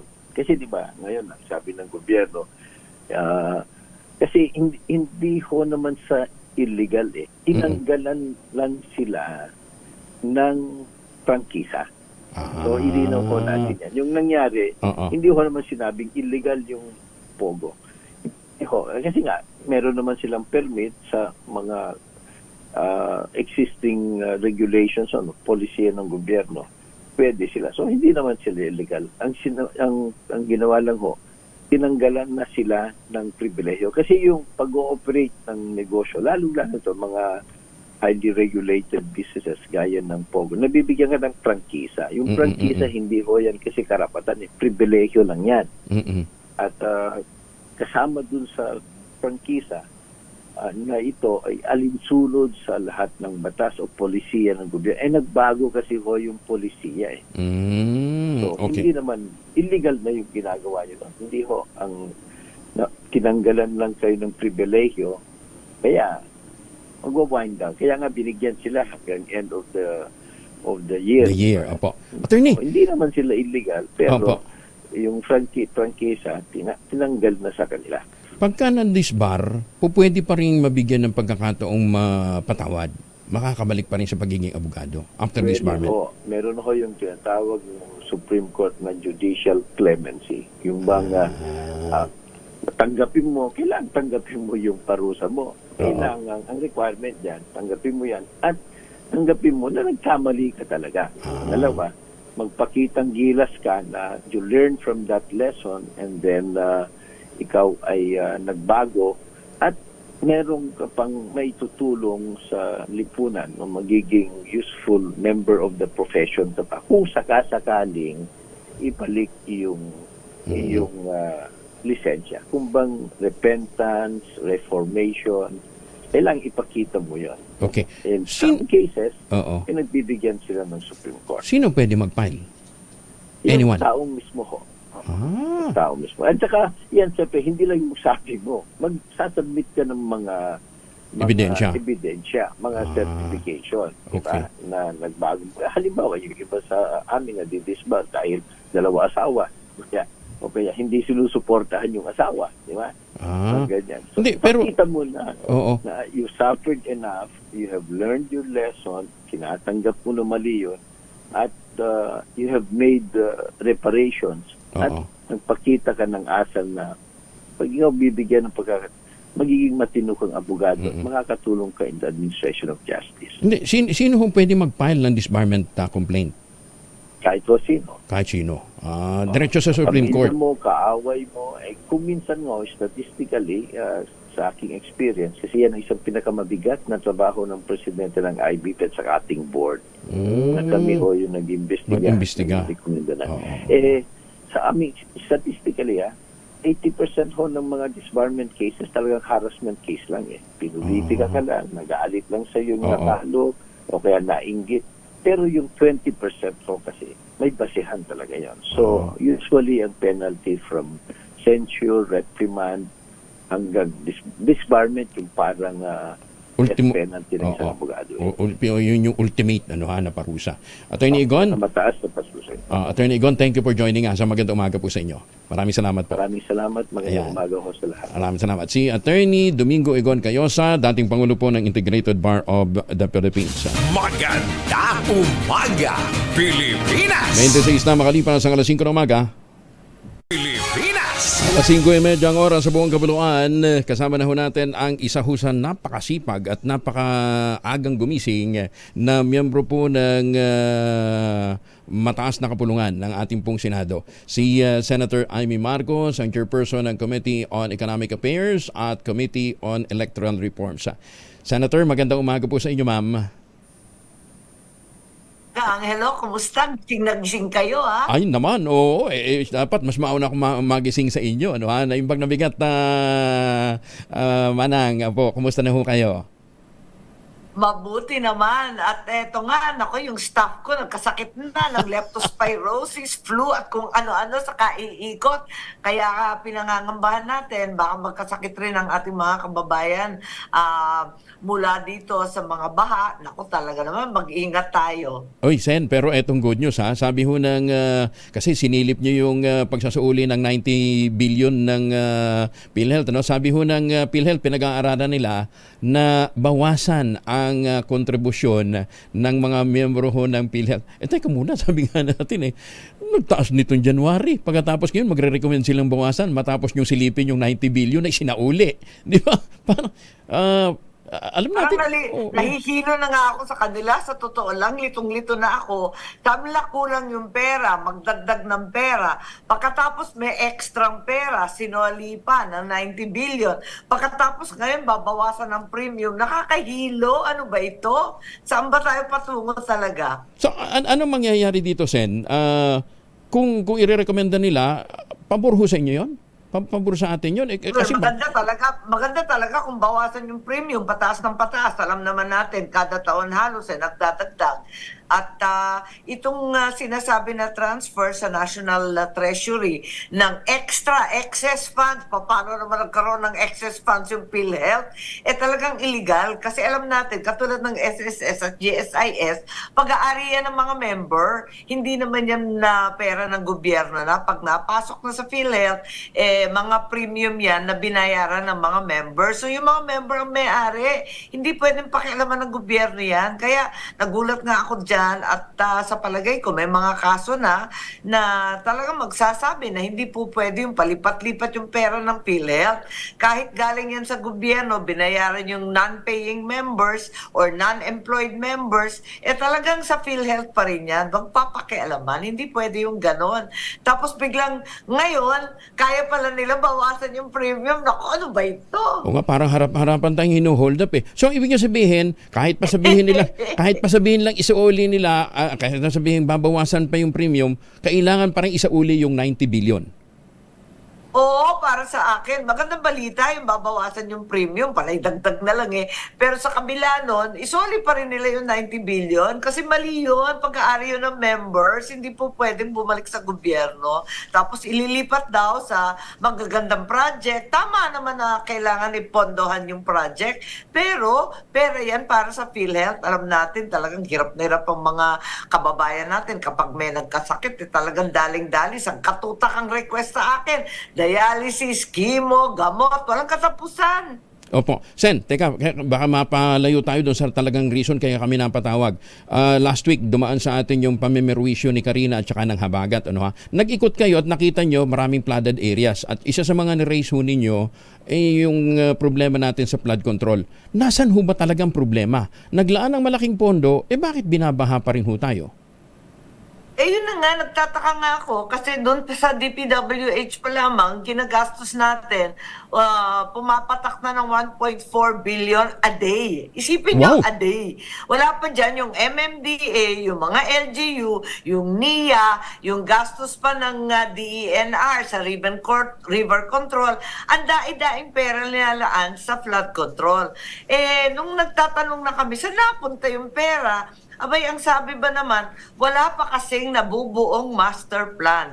Karamihan ng ating mga ilog, lawa, baybayin, lahat ng tabing tubig o tabing dagat, wala pa rin pangkalahatang plano. Kumbaga yung master plan, nagulat nga ako sabi ko, paano yun? Saan napupunta yung pera? Wala pa rin tayong sinusunod na plano.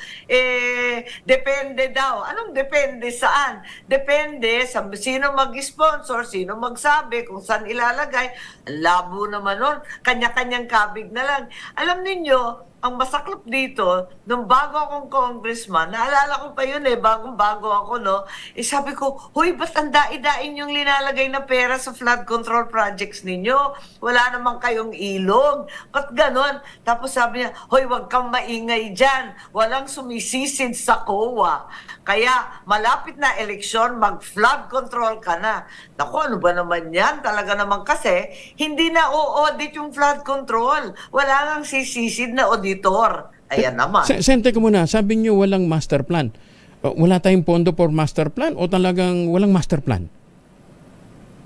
Ang pagkaalam ko, patse-patse, pira-piraso, yung ibang LGU, may plano sila, doon sila maglalagay. Pero walang kinalaman sa karating na LGU. Pagkatapos, yung iba naman, pag ito naman yung style na gusto nila, na ito yung may floodgate, ito naman may bomba, ito naman yung kanya-kanyang kabig, wala pa lang pangkalahatan. Samantalang, pagka alam ko, 2008 pa lang, naghatol na yung Korte Suprema, nagmandamos na sila na i-align lahat ng ating flood control program.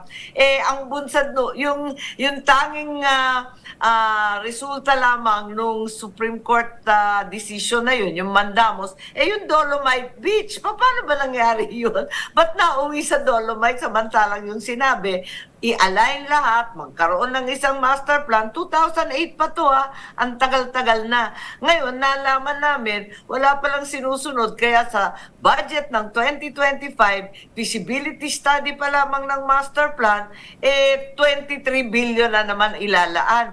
Ano ba naman ito? Paikot-ikot tayo. 23 billion for feasibility plan. Wow.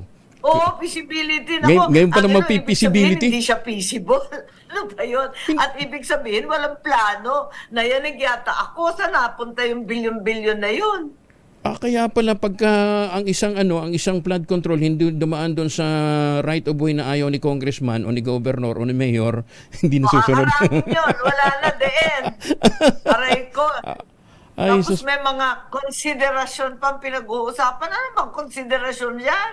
Kawawa ang tao, bang-bang, grabe yung nabota. Oo. Sen, paano ngayon yan? Kung walang feasibility plan, hold muna lahat ng mga flood control project until we complete the feasibility plan para alam natin, align lahat?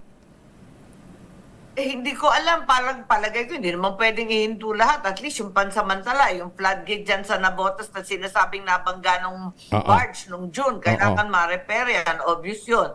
Pagkatapos nalulunod na, pati Giginto, hindi naman nababahayan sa Bulacan. At magdidisappear na yata yung Makabebe. Ano ba naman yan? Kawawa naman tayo. Kaya, eto nga, kailangan talaga pag-aralan yata yung lahat na yan. Pero yung mga immediate, yung pansamantala, kasi kung tutuusin mo, alam mo, Hulyo pa lang tayo. Kung ibubuo natin yung alphabet, nasa C pa lang si Karina, ang dai-dai pang letrang uubusin yan.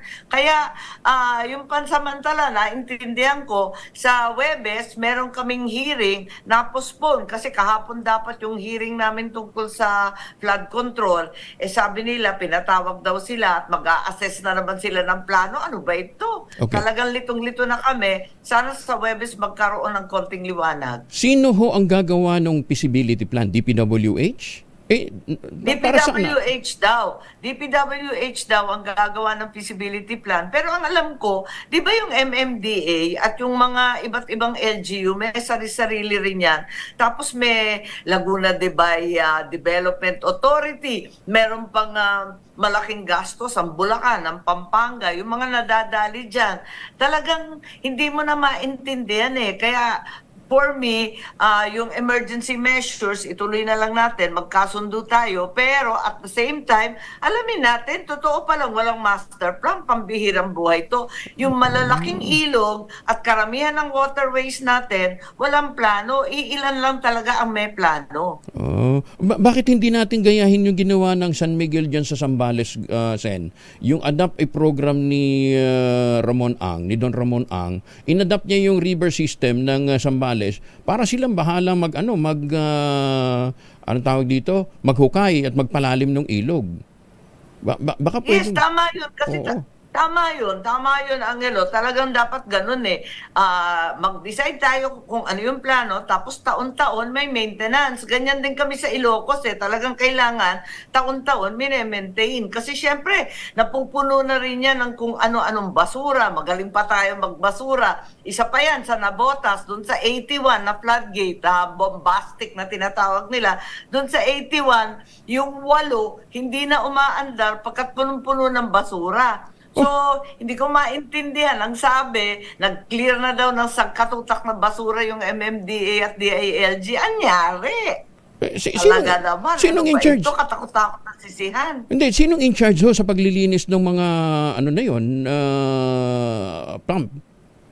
Yung mga LGU, LGU. inaako naman nila, tapos yung MMDA, pero alam naman natin, bumabagsak talaga sa Kamanaba lahat ng basura ng Metro Manila. Diyan talaga maglalanding. Kaya dapat linis ng linis. At tayo naman, bawasan yung pagtatapon. Grabe naman ang basura natin sa Pilipinas talaga. Okay. Sabi nga, talagang ang Pilipino napakalinis sa katawan. Pero ang kalat-kalat sa kapaligiran. Oo. Okay, bago kami maubusan ng orasen, may dalawang issue pa.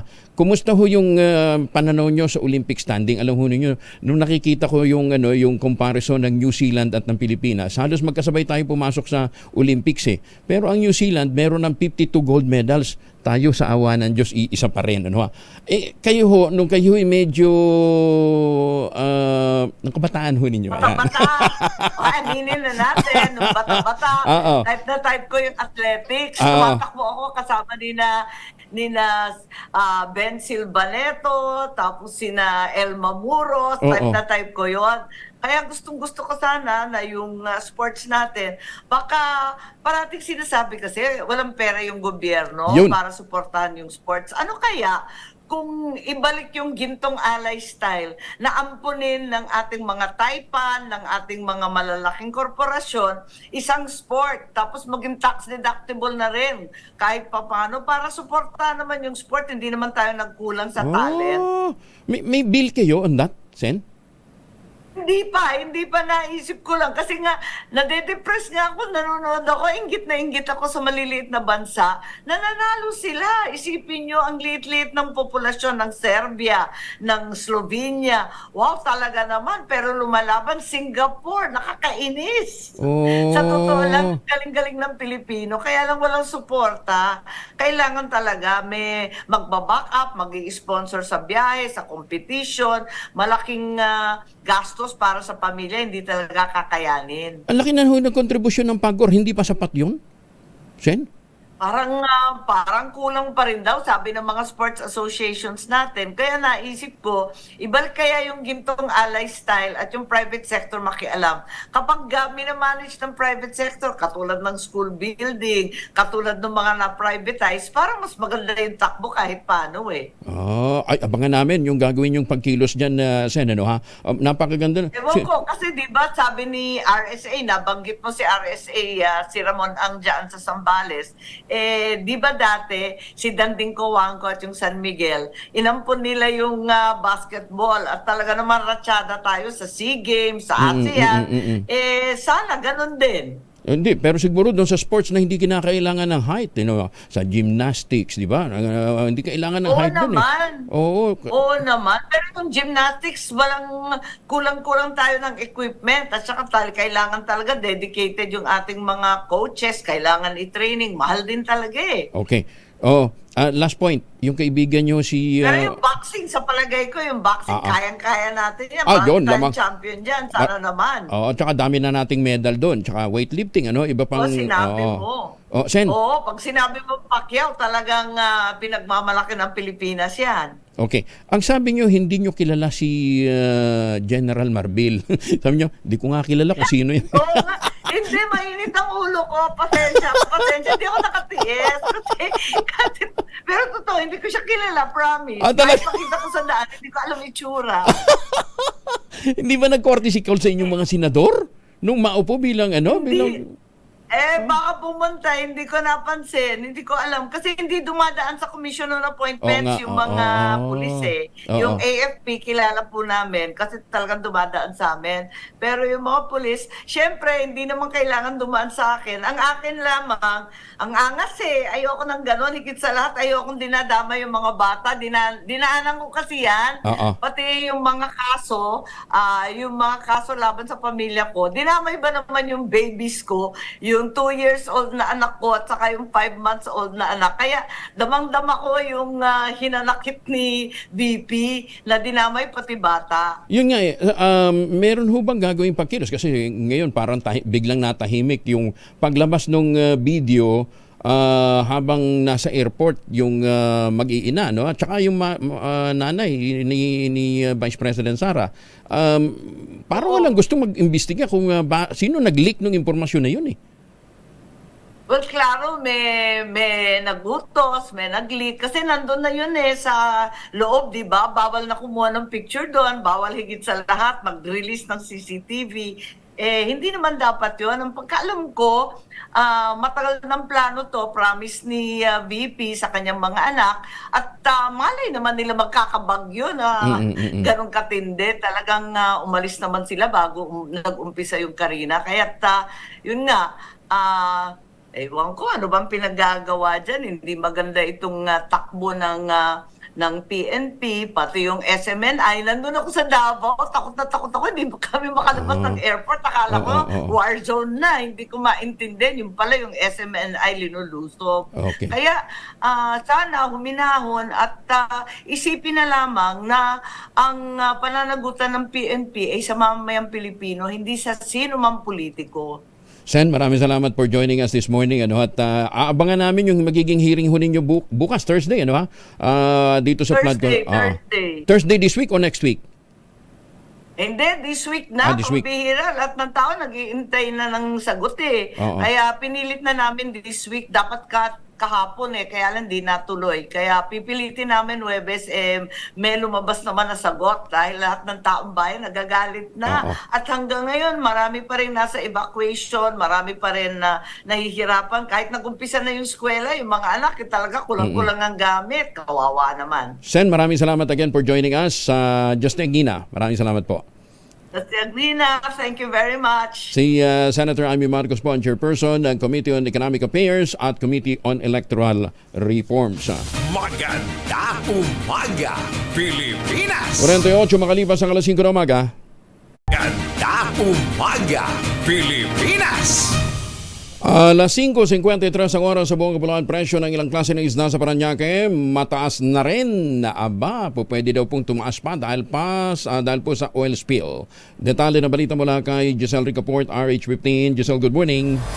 Kuya Angel, good morning. Mahal pa rin ang presyo ng ilang klase ng isda dito sa Cabiasan Public Market sa Parañaque City.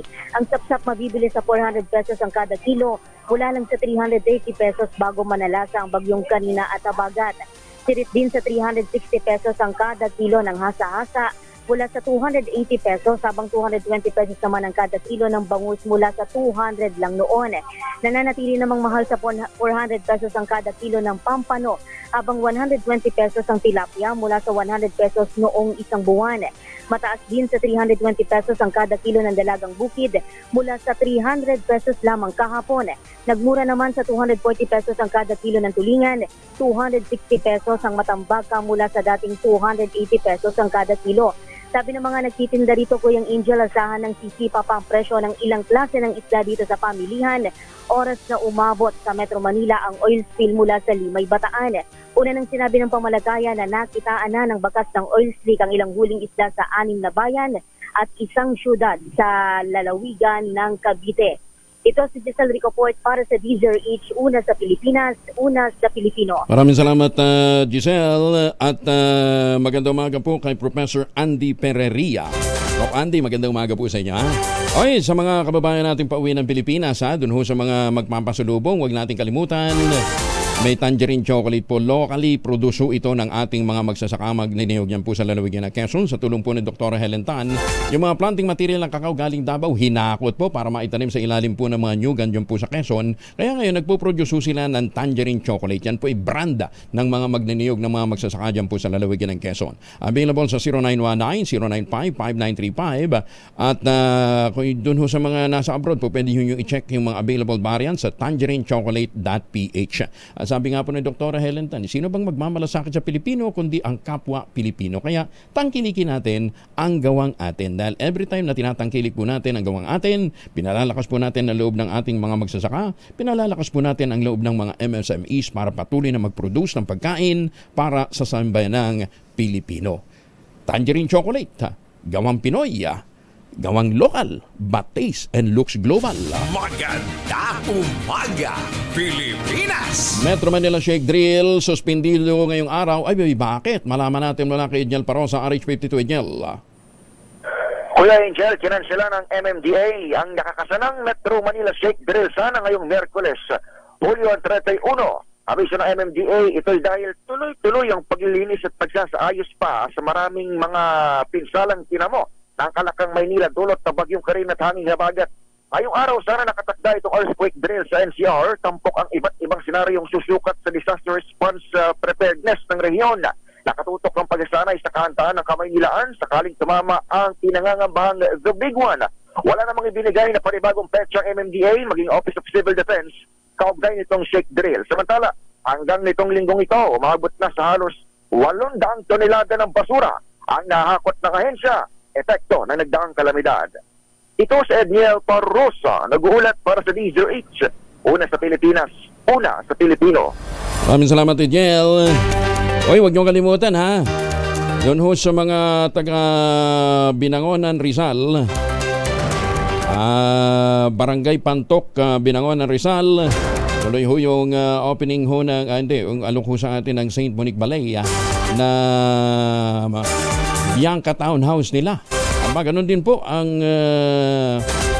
offering ho nila, 20,000 pesos all-in down payment po. Pwede rin hong i-loan ito sa pamamagitan po ng Pag-ibig Housing Loan. Ito ho ninyo, ibang pagkagising mo, nature kagad sasalubong sa inyo. Yan po ang inaalok sa atin ng St. Monique Balay. Yan po sa Barangay Pantok, Binangonan, Rizal.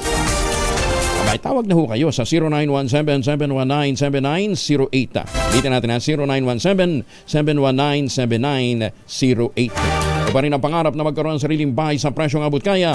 3 minuto na lamang bago po mag-ACS ng umaga. Umaga, Pilipinas! Sobra ang pondo ngunit maraming pasyenteng naghihingalo. Yan ang himatok naman ni Senator Bongo matapos questionin sa pagdinig ng Senate Committee on Health na kanyang pinamumunuan ang paglilipat ng halos 90 billion pesos na pondo ng PhilHealth sa kaban ng bayan. Ayon kay Senator Go, hindi katanggap-tanggap na may pondong hindi ginagamit para makatulong sa bawat miyembro ng PhilHealth. Kaya ang tanong ng Senador, bakit kinakailangan balik ang 90 billion pesos sa National Treasury? Minungkahin ni Senator Go na itaas na lamang ang package ng benepisyo ng PhilHealth sa kanilang mga miyembro tulad ng dialysis package at magkaroon ng programa para sa maayos na dental services. ACS Balita at Antos Portos susunod na. Magtanim na kawayan para sa kalikasan at kabuhayan. Ang ating quote of the day ngayong araw na ito ay galing po sa isang author, American author na si Maya Angelou. Ang sabi niya, "We are only as blind as we want to be." Paano ang interpretasyon niyo dyan? Bahala na. 2x2, susunod na. Maganda umaga, Pilipinas!